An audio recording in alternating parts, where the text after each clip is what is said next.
Okay, so today's job on the CB350F is that I'm going to be replacing this fork ear that a previous owner had decided to primer up and not paint.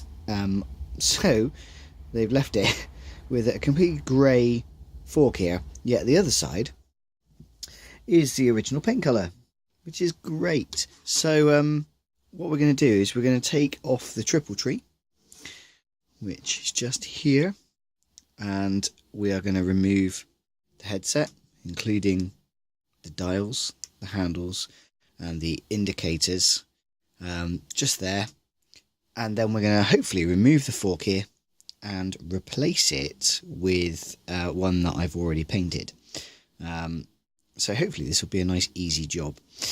The first thing I'm going to do is remove this 30mm nut, which is on the top of the steering column.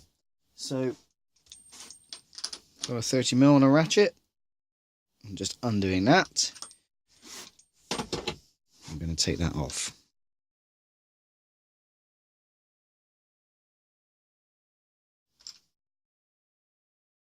Okay, so there's one washer and one rather large nut, and we're just going to put that aside. Perfect.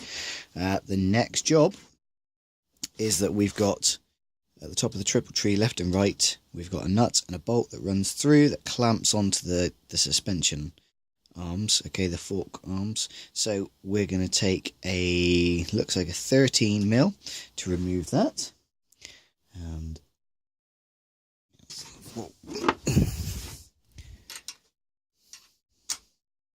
so we've got our 13mm, and we're just going to take off the tension. Perfect. And then one-handed, I'm going to remove that one. We'll try to. Oh, look at that.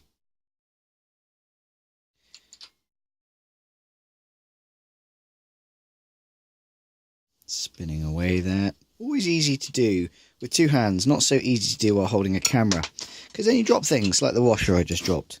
So that's a wee part. I'm going to find that one in a moment. It's okay, we'll find that, I'm sure. Oh, there it is.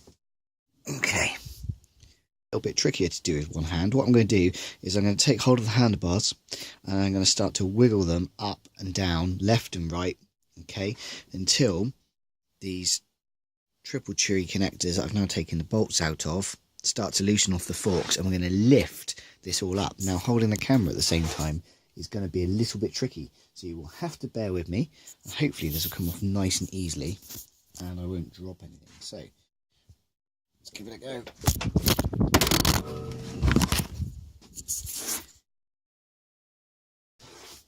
I viced the camera up. So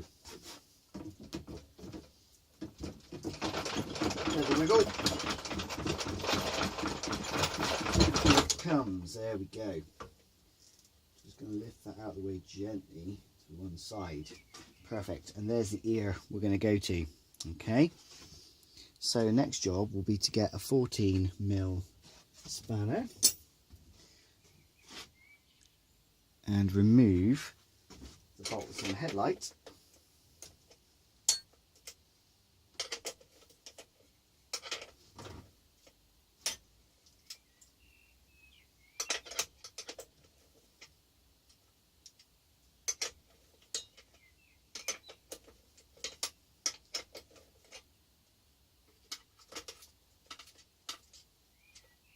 Hopefully it's not just spinning inside of the headlight, because I know there's a nut on the inside, but I thought it was in a position where it wouldn't move.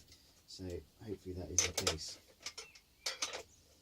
Doesn't seem to be coming out, so I may have to open up the headlight to get into that. Let's come back to it.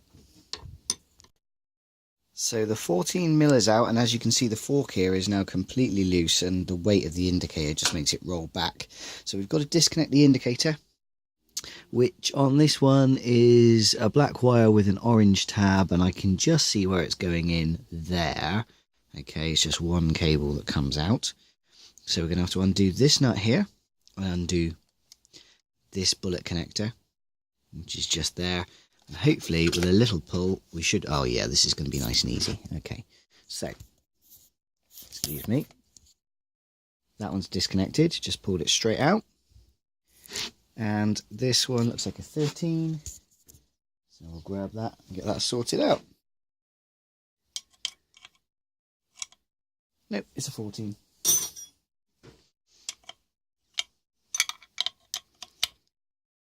Yeah, it's a 14. So I'm going to whip that one off and then I'm going to pull that cable through and then we'll come back to it.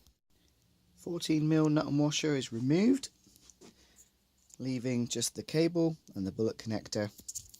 And we're just going to gently remove that. Super easy. Okay, there's a washer on the other side of it, so we won't lose that one. I'm going to pop that up there. And now, as you can see, the fork here just lifts off. And yeah, there's a little bit of mess we can clean up. Actually, we've got quite nice access to the chrome ring at the top of the suspension fork there, so maybe we can clean that up while we've got it out.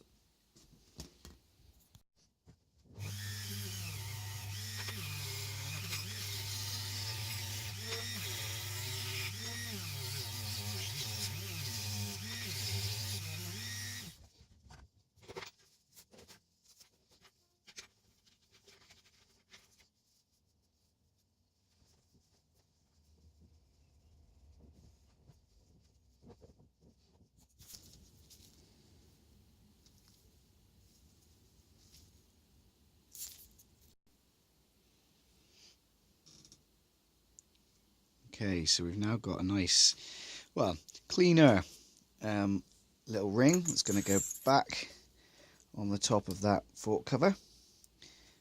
And now we can put the new fork here in place. But first we've got to put the indicator on. So here's the new fork here, painted up. Not a bad colour match really, considering the amount of fading. She looks pretty good. So pleased with that. We're going to get the other bits cleaned up and then stick those on. So we've also got this little rubber washer that goes on the top of the ear. That needs a good clean. So I'm going to stick that in some hot water and soap and give that a clean off. Okay, so the fork here is now back in. I've rethreaded all the nuts and bolts that are there and the indicator, which I've got to do some work on as well. And I've also replaced the washers and the spring washers that were in there. I had a bit of trouble when I was putting back in the 14mm bolt into the headlight assembly, because on the other side you see there's a nut with a little metal flange on it that had actually dropped out down into the bottom. So when I was putting the screw through, there was the bolt through, there was nothing to screw it into. So I've taken the headlight out and just placed it in, and then it screws up nice. I need to adjust the angle of it slightly because it's a bit low down, pointing at the floor at the moment, but we'll do that in a mo. So the next job is to put the triple tree back onto the top there, and we should be good to go. Well, here you go, all back together now with a bit of colour. As you can see, it looks a lot better than it did with just the primer colour. Now obviously the colour of that is a lot darker than what's on the rest of the forks due to the sun bleaching, but you know, time will take that down, and this is better than grey. At some point the whole bike will be resprayed, so it won't matter then, but I just thought it looks a little bit better like this. Hope that's been helpful to someone. You know, leave a like if you enjoyed it. Thanks.